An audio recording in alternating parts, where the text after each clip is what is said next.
Assalamualaikum warahmatullahi wabarakatuh. Selamat datang kembali di channel Belajar Terus bersama saya Bu Ai.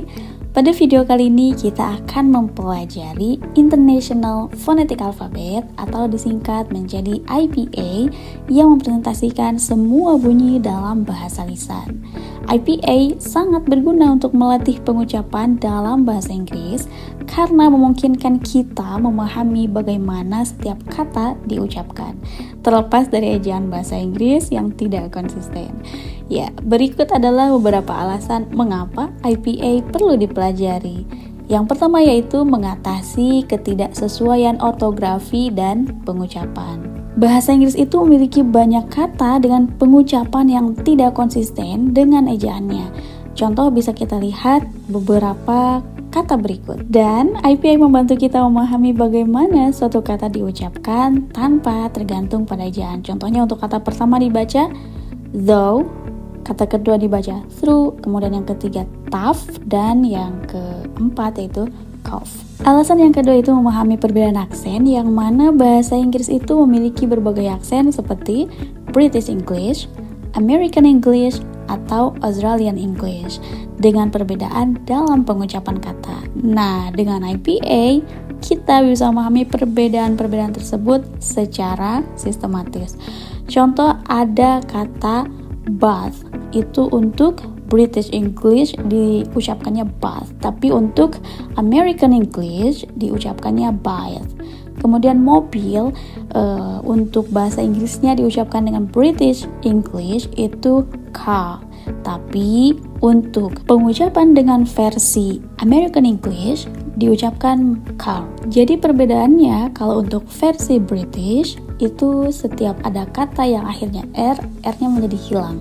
Kemudian di sini A-nya menjadi panjang, dan sementara untuk versi American R-nya selalu terdengar dengan jelas jika ada kata yang berakhir R, dan di sini bisa kita lihat A-nya pendek, jadi diucapkannya car, bukan ka. Alasan yang ketiga, bisa memperbaiki pengucapan. IPA menunjukkan secara tepat posisi lidah, bentuk bibir, dan cara artikulasi untuk menghasilkan bunyi tertentu. Misalnya ketika ada kata dalam bahasa Inggris yang ada huruf TH-nya seperti pada kata think dan juga that, maka seringkali beberapa orang itu sulit bagi penutur bahasa non-Inggris. Dan IPA membantu membedakan bunyi ini dengan panduan artikulasi yang jelas. Alasan yang keempat yaitu memudahkan belajar kosakata baru. Dengan IPA kita dapat langsung mengetahui pengucapan kata yang baru dipelajari, bahkan jika kata tersebut belum pernah kita dengar. Contohnya, kita bisa melihat kata dengan tulisan yang ada di slide ini. Kalau kita perhatikan, mungkin pengejaannya itu bukan seperti apa yang tertulis seperti bahasa Indonesia, yang mana cara mengucapkannya sesuai dengan apa yang tertulis. Nah, di sini bisa kita lihat bahwa cara membaca kata dalam slide ini adalah kernel. Kernel, bukan kolonel, tapi kernel. Alasan yang berikutnya yaitu penting untuk pelatihan profesional seperti bagi pelajar linguistik, guru bahasa, atau aktor. Memahami IPA adalah keterampilan dasar untuk menganalisis pengucapan dan aksen secara mendalam. Kemudian bisa meningkatkan kefasihan. Dengan memahami pola bunyi dalam bahasa Inggris, kita lebih cepat mengenali dan meniru pengucapan yang benar sehingga terdengar lebih natural dan fasih. Lalu bisa meningkatkan pendengaran atau listening skills. IPA itu bisa membantu kita memahami bunyi yang tidak ada dalam bahasa ibu, seperti schwa atau bunyi diftong seperti I. Dan jika kita perhatikan dengan seksama bahwa IPA itu memiliki ciri-ciri yang pertama, simbol fonetik, yaitu setiap simbol IPA mewakili satu bunyi tertentu atau istilahnya fonem, sehingga tidak bergantung pada sistem ejaan bahasa tertentu. Kemudian bersifat universal, yang mana IPA itu bisa digunakan untuk mempresentasikan semua bunyi yang dikenal dalam berbagai bahasa di dunia. Dan ada kategori simbol yaitu konsonan, vokal, diakritik, nada, dan juga intonasi. Contohnya dalam bahasa Inggris ada kata kite. maka ditranskripsikannya seperti yang bisa kita lihat. Ada K, AE itu nyatu dan juga huruf T. Bukan hanya cat tapi kite, kucing. Kemudian dalam kata bahasa Indonesia contohnya ada kata makan, maka ditranskripsikan sebagai MAKAN. Yang mana kita mengucapkan kata sesuai apa yang ditulis jika dalam bahasa Indonesia. Lalu di sini bisa kita lihat bersama sudah ada phonemic chart yang merupakan representasi visual dari semua fonem atau bunyi minimal yang membedakan makna dalam bahasa Inggris. Chart ini biasanya digunakan untuk mempelajari pengucapan dan memperbaiki pemahaman tentang bunyi bahasa Inggris. Fonem yang ditampilkan dalam phonemic chart meliputi vokal, konsonan, dan diftong atau kombinasi vokal. Mengapa phonemic chart itu penting? Karena yang pertama bisa membantu pengucapan, yang membantu penutur bahasa asing memahami cara mengucapkan setiap bunyi bahasa Inggris dengan benar. Kemudian bisa memperjelas fonem dalam bahasa Inggris. Chart ini menunjukkan perbedaan bunyi yang dapat mengubah makna. Contoh, ada kata sheep yang artinya domba dan juga sheep. Dan yang berikutnya bisa membantu kita memahami aksen. Berbagai aksen bahasa Inggris dapat dibandingkan menggunakan phonemic chart dan visualisasi belajar yang mempermudah siswa yang mempelajari bahasa untuk memvisualisasikan hubungan antar bunyi. Di sini bisa kita lihat beberapa bagian dalam phonemic chart, yaitu yang pertama ada vowels yang meliputi monophthong, short vowel and long vowels, dan juga diphthongs, kemudian ada konsonan dan schwa. Pada bagian vowels atau vokal terdapat dua bagian, yang pertama ada monophthongs dan ada diphthongs. Monophthong yaitu single vowel sounds atau bunyi vokal tunggal, jumlahnya ada 12 bunyi seperti yang bisa kita lihat di sini. Dan yang kedua, vowels itu kategorinya ada diphthongs, yaitu bunyi vokal ganda yang melibatkan perpindahan lidah. Contohnya ada I, kemudian by, say. Dan berikutnya ada konsonan, yaitu bunyi yang dihasilkan dengan hambatan aliran udara di mulut, seperti ada P dalam kata pen. Dan juga simbol seperti ini seperti dalam kata she. Dan konsonan ini jumlahnya ada 24 bunyi dalam bahasa Inggris yang terbagi ke dalam beberapa bagian seperti plosive, fricative, affricative, nasal, dan juga approximant. Dan yang terakhir itu schwa, yang merupakan vokal yang paling umum dalam bahasa Inggris, ditemukan pada bunyi vokal yang tidak ditekankan seperti pada kata serve. Karena pada sesi ini kita akan fokus pada vowels, jadi mari kita pahami dulu apa itu vowels. Vowels merupakan bunyi yang dihasilkan tanpa hambatan udara saat melewati mulut, biasanya melibatkan getaran pita suara, dan dalam bahasa Inggris bunyi vowels lebih banyak daripada vokal dalam bahasa Indonesia, yaitu A, I, U, E, O. Vowelsnya lebih banyak bahasa Inggris.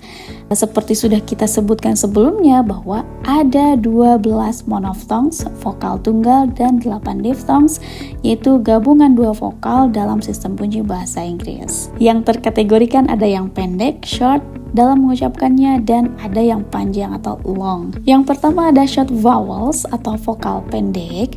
Bunyi dari short vowels ini biasanya ditemukan dalam kata-kata pendek. Ciri khasnya dia tidak diakhiri oleh titik dua. Contohnya ada I di sini. Ketika mengucapkan I, maka cara mengucapkannya bibir sedikit tersenyum, lidah di tengah dan agak ke depan seperti dalam kata sheep.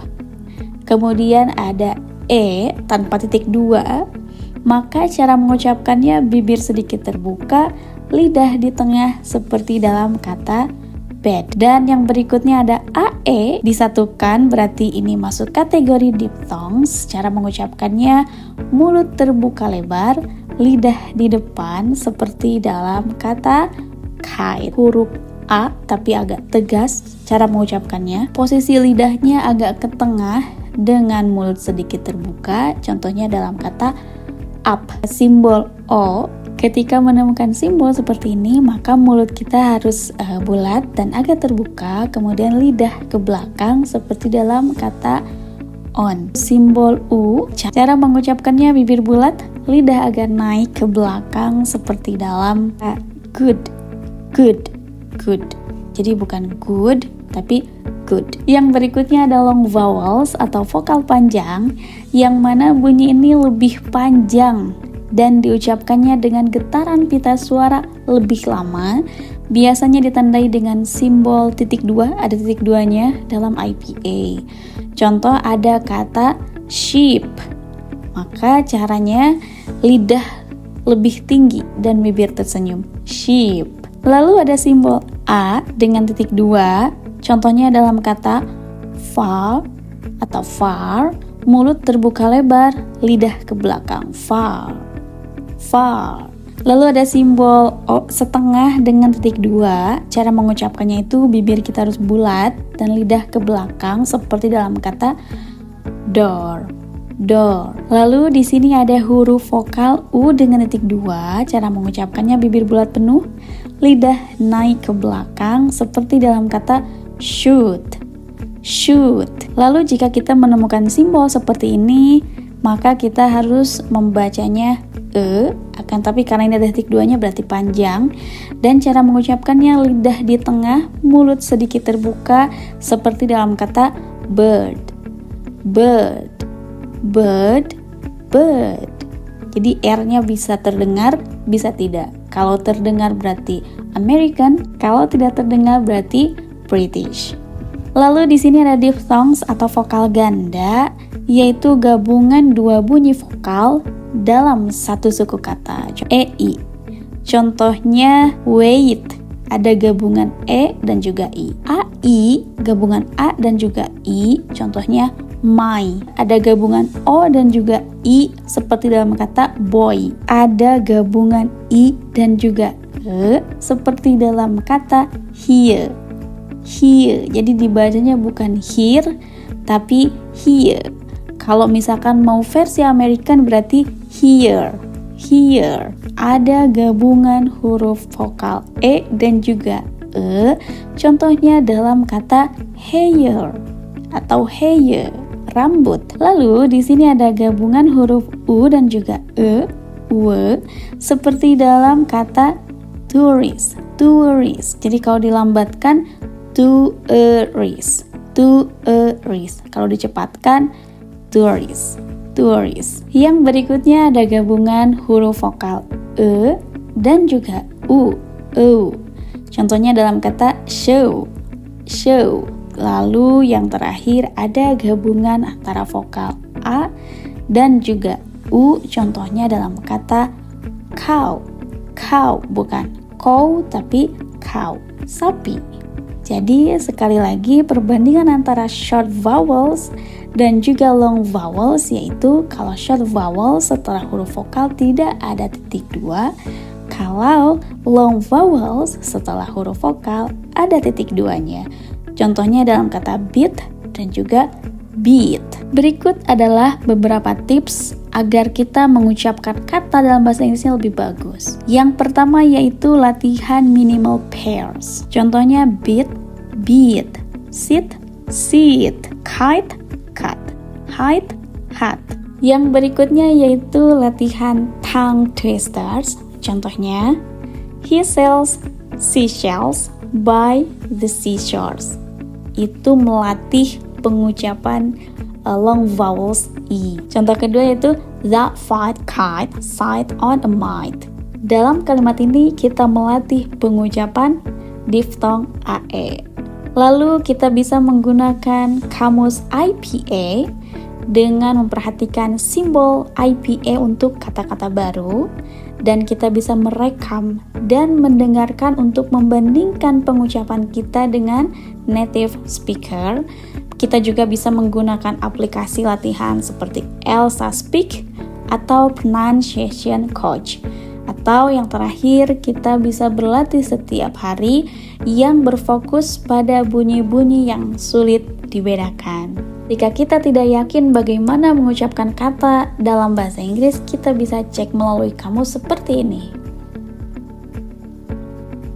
Jadi mempelajari IPA itu membantu sekali untuk kita menguasai bahasa Inggris secara lebih menyeluruh, baik dalam aspek pengucapan, pemahaman, maupun komunikasi.